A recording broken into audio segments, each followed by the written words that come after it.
former Congressman Joe Walsh. He's now a big radio voice and presence. He tweeted on November 8th, I'm voting for Trump.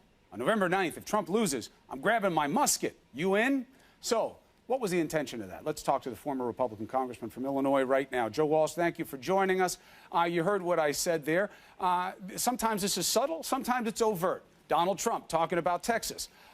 He didn't mention that Facebook post. He said he's getting calls. A lot of calls are coming in. There aren't a lot of anything.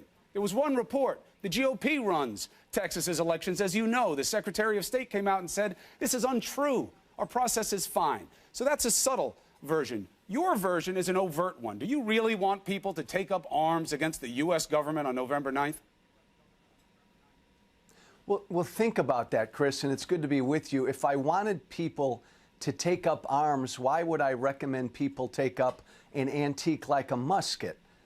I mean, seriously, in 2016, I want people to go out and find a musket, grab their musket. That's just silly. When I said grab your musket, I meant, look, if Hillary Clinton wins, if she wins fair and square, then the anger that a lot of Americans have toward our political system, and she's part of that, we got to double down and triple down and do whatever we can to defend our freedom. That phrase, grab your musket, Chris, is a phrase I've used probably 100 times in the last 2 or 3 years, and it's about that. Words matter. Defend our freedoms. Matters. Do whatever we have to do. When you tweeted about, like, you know, the cops being shot, like it's not a sensitive enough situation, like it's not something that we have to try to tamp down, and often we in the media get it wrong. I own that.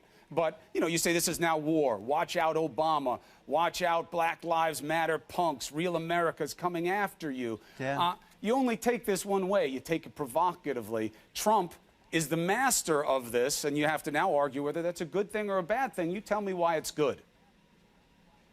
I think it's a good thing, Chris, because people are waking up. These are serious times. You nailed it. This is an ugly, nasty election. But you know what? It should be, because things in America right now are ugly and nasty. And we're pissed off, Chris, at Republicans and Democrats. Look, when I say grab your musket, man, and let's go to war if Hillary wins, the Republican Party is going to be in our sights, because all these people who are pissed off again at what we believe, Chris, is a corrupt political system, we're as angry at Republicans as we are at Democrats. And this anger, even if Trump loses, fair and square, Chris, the anger's not going to go anywhere. And as I said yesterday on the radio, I don't know about you, but I'm glad the American people are angry, because we've been asleep for years.